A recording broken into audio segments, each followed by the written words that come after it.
Mirëmëngjesi të nderuar teleshikues të drita e televizionit, ku takuam sërish në emisionin e përditshëm What Happened Today, ku do ta ndiqni çdo ditë në orën 7:30. Data sot shënon 16 maj dhe ne kemi përgatitur për ju disa materiale që lidhen pikërisht me këtë datë. Ju ftoj që t'i ndiqni.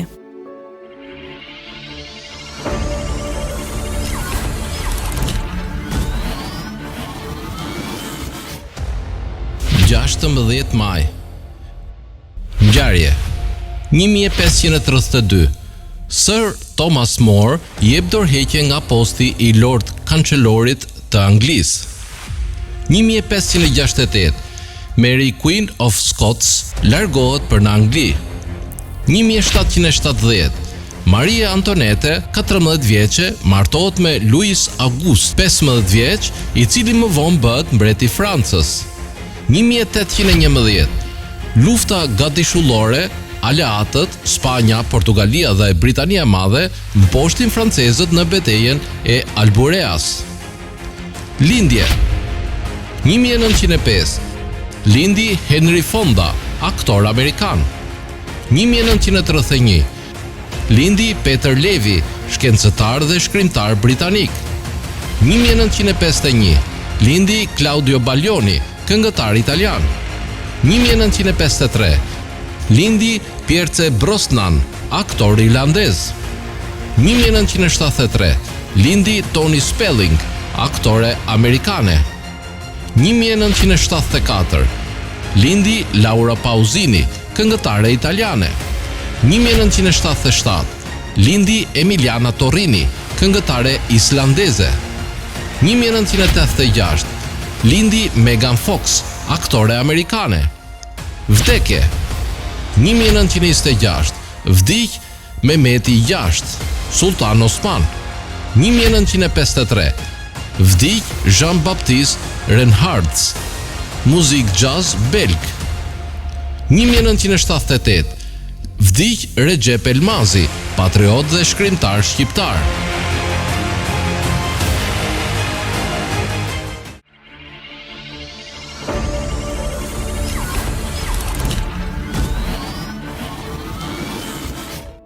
Për sot kemi përgatitur biografinë e Alphonse Gabriel Capone, i cili ishte i njohur dhe me pseudonimin Njeriu me shenjë, një gangster shumë i njohur amerikan. Për më tepër ju ftoj të ndiqni materialin e përgatitur.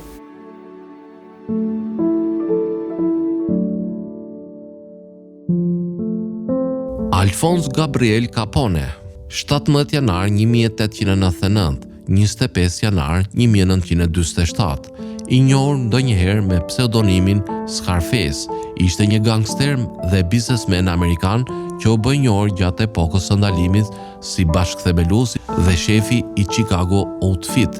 Sundimi i tij 7 vjeçar si bos krimi përfundoi kur ai shkoi në burg në moshën 33 vjeçare.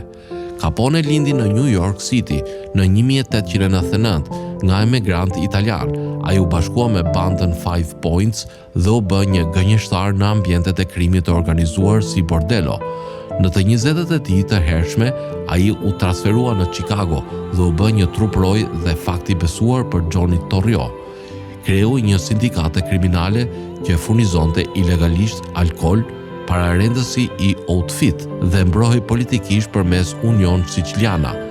Një konflikt me bandën e anës së veriut ishte thelbësor në ngritjen dhe rënien e Capone. Torrio doli në pension pasi personat e armatosur së anës së veriut pothuajse e vranë atë, duke i dorëzuar kontrollin Capone. Capone e zgjeroi kontrollin e çizmeve biznes përmes mjeteve gjithnjë më të dhunshme, por marrëdhëniet e tij reciproke fitimprurse me kryebashkiakun William Hallett Thompson dhe policinë e qytetit nënkuptonin se ai duke i sigurt nga zbatimi i ligjit. Capone me sa duket gëzonte vëmendjen si bërhoritjet nga spektatorët ku shfaqen në lojrat me top. Ai bëri donacion për bamirësi të ndryshme dhe u konsiderua nga shumë njerëz si një Robin Hood i ditëve të sotme. Megjithatë, masakra e ditës së Shën Valentinit, në të cilën 7 rival bandash u vranë në mes të ditës, dëmtoi imazhin publik të Chicagos dhe Capone, duke bërë që qytetarët me ndikim të kërkonin veprime nga qeveria dhe gazetat ta quanin Capone, armiku publik numër 1. Autoritetet federale synuan të burgosin Capone dhe akuzuan atë me 22 akuze për evazion fiskal. Ai u dënuar për 5 akuze në vitin 1931. Gjatë një çështjeje shumë të publikuar, gjykatësi pranoi si provë pranimet e Capone për të ardhurat e tij dhe taksat e papaguara, të bëra gjatë negociatave të mëparshme dhe përfundimisht të dështuara për të paguar taksat e qeverisë që i detyrohej. Ai u dënua dhe u dënua me 11 vjet burg federal. Pas dënimit, ai zëvendësoi ekipit e tij mbrojtës me ekspert në ligjin tatimor dhe bazat e tij për apel u forcuan nga një vendim i gjykatës së lartë, por ankesa e tij përfundimisht dështoi. Dënimi i tij dhe u dobësua gjithnjë më shumë përpara se të lirohej dhe pas gati 8 vitesh burgim, më 25 janar 1947, ai vdiq nga arresti kardiak pas një goditjeje.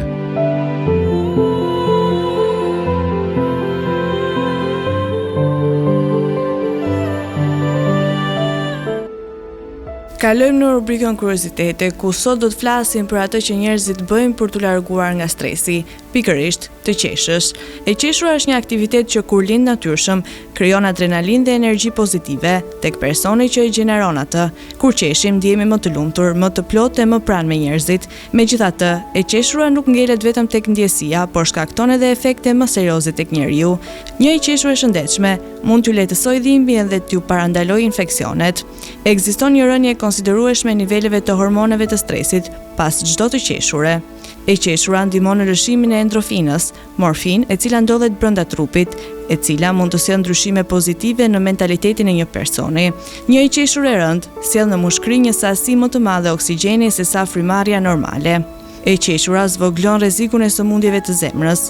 Nëse qeshni 15 minuta brenda ditës, mund t'ju bëjë të humbisni peshë. Është provuar shkencërisht se e qeshura mund të jetë ngjitëse. A e dini që ka një shkencë që merret me studimin e të qeshurës? Gelotologjia është skenca që merret me studimin dhe efektet e së qeshurës në trupin e njerëzit. Shumica e rasteve të qeshurit ndodhin gjatë komenteve sociale, që do të thotë se vetëm 10 deri në 15% të rasteve ndodh në të vërtetë për shkak të shakave. E qeshura ka një gjuhë të vetën, por është një tingull i cili ndodhet jashtë sistemit gjuhësor. Njerëzit nuk janë krijesat e vetme që qeshin. Kafshët si qeni dhe macja qeshin gjithashtu, por në mënyrën e tyre. Një fëmijë i moshës 6 vjeç qesh rreth 3 herë më shumë se një i rritur. E qeshura e përditshme intensive mund të forcojë sistemin tuaj imunitar. Njeriu qesh mesatarisht rreth 13 herë në një ditë të vetme. Por ja dhe diçka negative lidhur me të qeshurën. Thonë se e qeshura ka qenë shkak vdekje për disa njerëz. Piktori grek. E qeshura është një provojë e këndshme, por mundet edhe të vras. Një piktor i grek i shekullit 5 qeshi për herë të fundit pasi vëzhgoi pikturën e tij, kushtuar perëndeshës Afrodit.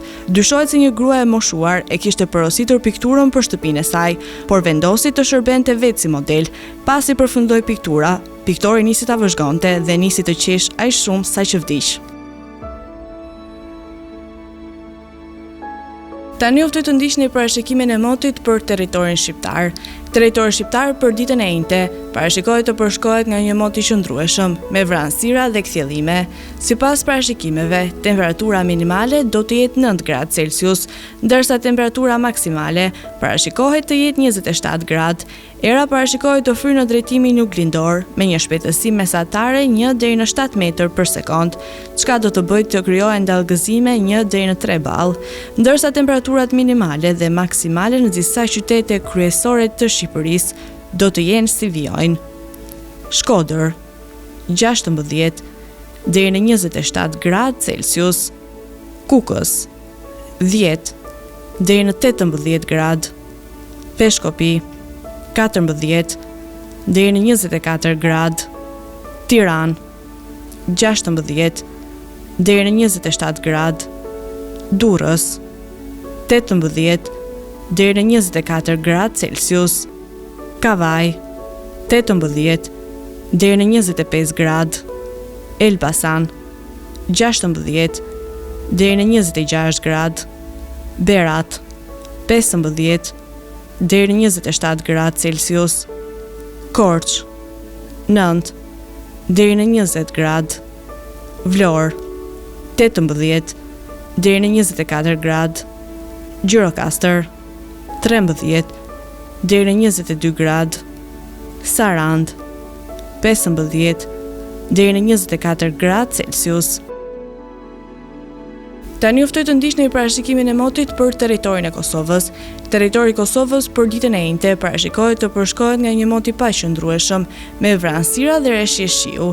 Sipas parashikimeve, temperatura minimale do të jetë 10 gradë Celsius, ndërsa temperatura maksimale parashikohet të jetë 22 gradë Celsius.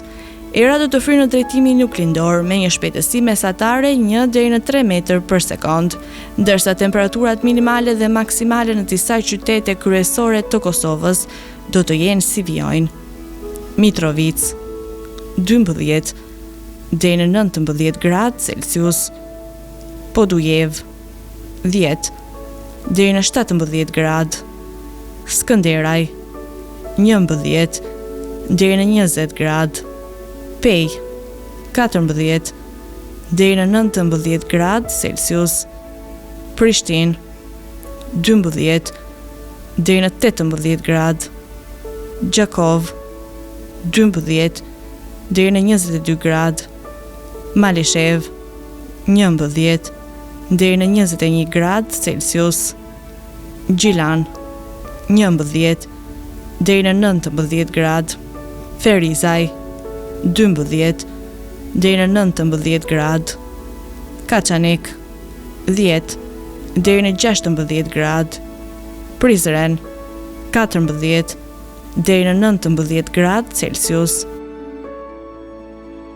Të nderuar teleshikues të Drita Televizion, kemi arritur në fund të emisionit për ditën e sotme. Do të rishihemi sërish nesër në të njëjtën orë. Për më tepër ju të ndiqni programacionet e Drita Televizion.